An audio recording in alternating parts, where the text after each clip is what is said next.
Crazy bitch bombed us, that nigga said. Guess after the 6 stops he made on the way back here to our firehouse, Bomber Girl had the time to do her thing. Still, I played dumb to test him and asked, "Who?" He looked at me sideways with half a smile and replied, "You asked me not to call out any other bitch's name in your presence." "That's right," I said, feeling satisfied that I had reduced the Diamond Rain Girl, aka Sadiqa, aka Bomber Girl, aka the young bitch, to being referred to by him simply as that crazy bitch. The young bitch had blown the sturdy front door of the firehouse right off its hinges. But because down here there is no alternation of day and night, no moon or sunshine, no traffic lights or street lanterns, it was next to impossible to see and measure the damage. Immediately outside where we stood, there was only complete blackness. Facing the door that was no longer there, we saw only the blackness of the corridor leading into his place, which remained black every day until he chose to light one of his 12 flame torches that still stood cemented in the floor even after all of the attacks and wind wars that shook the house. He picked me up. I loved being carried in his strong arms. Loved that he could do chin-ups lifting both of our body weights at the same time, effortlessly. "I have to unload the trunk. I'll make sure you are safe inside first," he said. Soon as his Timbs hit the floor inside of the corridor, I could hear the sound of broken glass beneath each of his steps. He stopped and uttered, "Crazy bitch," again, and walked until he had to dip low to enter in through his monkey bars and toss me onto the bed. "Don't move." He lit one torch on the left side, by me. "Do you have a flashlight?" I asked before he walked away. "I prefer fire, you know that." "I'm going to clean up every trace of her. I'm asking for the flashlight and a broom so I can do it right. I know you have both because I know you have whatever I need." I smiled at him nicely. I high-beamed the Lumen industrial flashlight, scanning the floor to see just how bad it was. The glass didn't appear like it resulted from some chaotic explosion. It seemed it had been purposely placed. It was as if someone had one of those salt-spreading machines that spit out thick salt during the winter storms to thoroughly melt the snow and ice. Except it was as though someone had used that type of machine to spread glass everywhere instead. I peeped a pair of his kicks right by our bed. "Perfect, I'll put these on."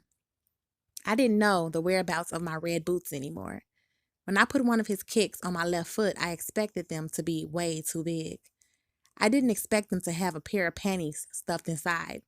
I removed the sneaker and pulled them out. Knew they wasn't mine. I don't wear none. I smelled them. Smelled like pussy and his dick, a mixture.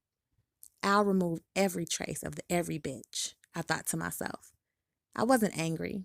It was my first time being back here for what felt like at least 6 months sitting by the sewer with paralyzed legs.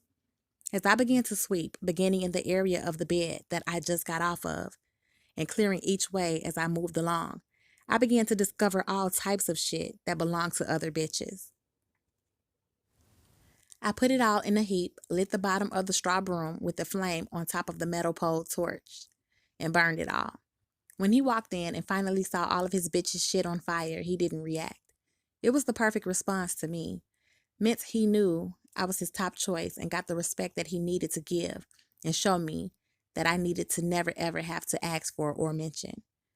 "Good job," he said as he was now able to walk in and around with zero glass crackling. He took back his flashlight and returned with a pair of soft furry slippers, which he slipped onto my feet. "Get in the shower," he said, "because I know you want to, but remember how I like it. Don't overdo it." I didn't say nothing back. Of course I remembered. Leave the ass half dirty, and he will clean my pussy with his tongue. He had lit a scented candle in the bathroom that normally stayed unlit and in complete blackness. There was a tiny vase with 6 dead daisy flowers. I appreciated the gesture. I never seen no plants, trees, or flowers down here. He must have went through so much to obtain these. In the shower, there was a new bar of soap with the paper still on it. I unwrapped it. I'm happy. Under the warm downpour, my mind began to wander.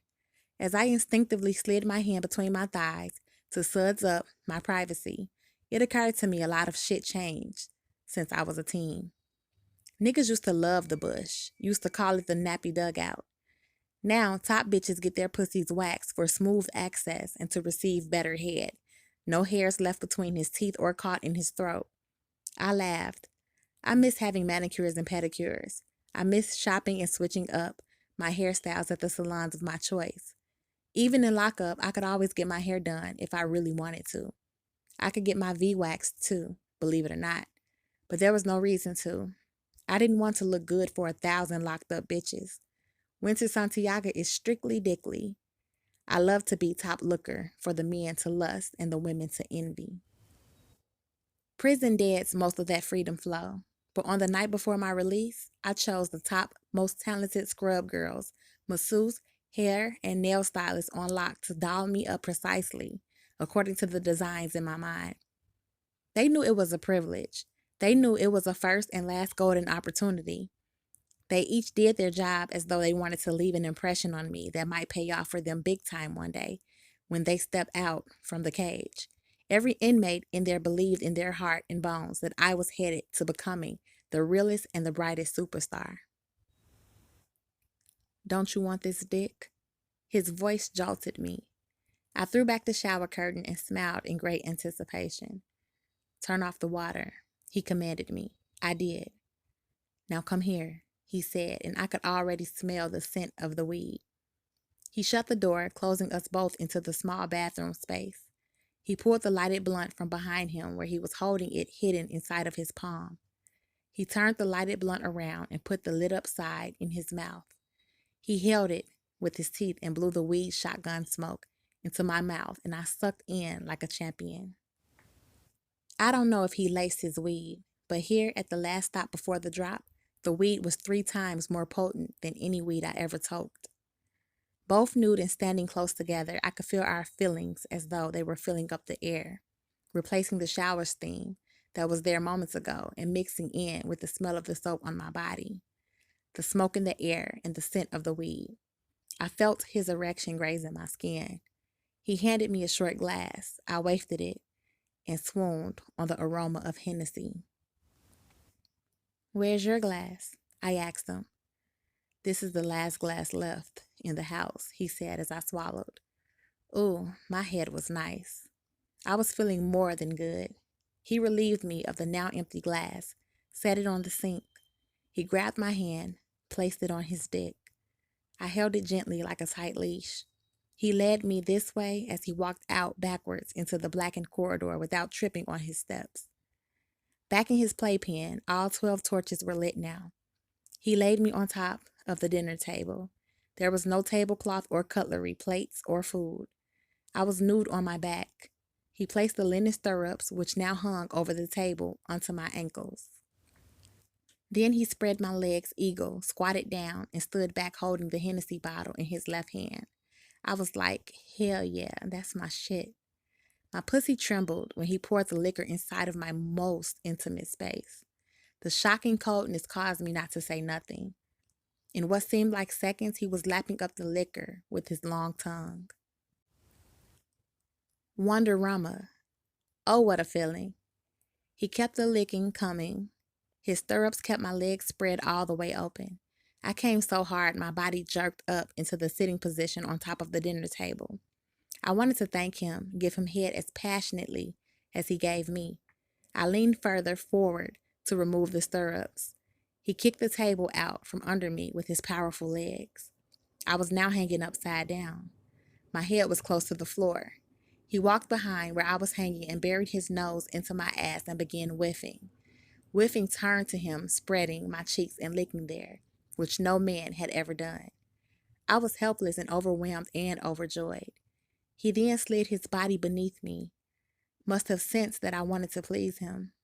It was quite a maneuver to give upside down head. But I locked my lips around the tip and my hands around his pole, like how I held onto the moving pole of the merry-go-round horse long ago. He spanked my ass 6 times. Even that felt good. You were the sexiest with the scar. What happened to it? He asked. It was the first time I was proud of the scar. And in the momentum of pleasing him, my lips locked around his joint. I even wish I could bring the scar back. He removed the stirrups, broke my fall, and carried me with one arm, like I was a beach ball or a basketball he was about to play with. He sat me on his weight bench in the straddle position. He adjusted the back of it to recline part way. He moved the pin to steady it, and it clicked into the locked reclined position.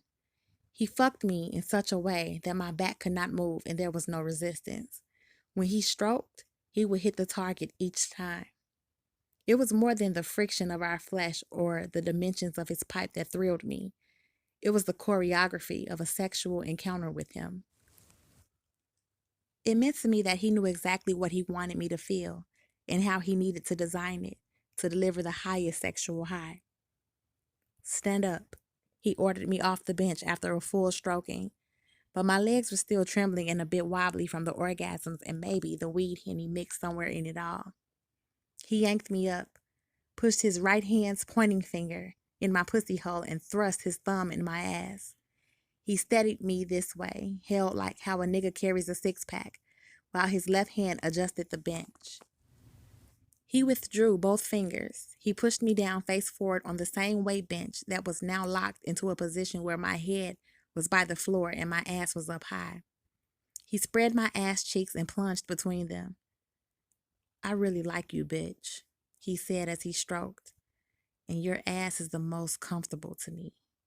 That's good, he said as he stroked again. I'm an ass man, he added. The whole sexual encounter was perfect, minus those 4 words. I'm an ass man, which, come to think of it, he said in the heat of his own passion. Still, I didn't like it. It didn't seem to matter, though. The 12 flames that he had lit when I was showering all blacked out at once. The weight of his body was off of me. Somehow now I was on the floor instead of his weight bench. I got immediately worried. I didn't want to be back crawling on my belly with no legs and no arms. I wasn't. Phew. I had legs and I could feel and move them. All 4 of them. My tongue was hanging out and I was panting from the athletic sexual experience. I tried to shake myself into a reality, cleared my weeded Henny head and figured myself out. I laid on my belly, my front legs extended in front of me and my back legs tucked beneath me. Still panting, I couldn't seem to close my own mouth or keep my tongue from hanging out. I wagged my tail. After I did, I didn't need no lights or mirror to confirm it. I felt it. Now I went to Souljah with my same mind, fully awake and aware, was a real, bona fide bitch. I had turned into a fucking dog.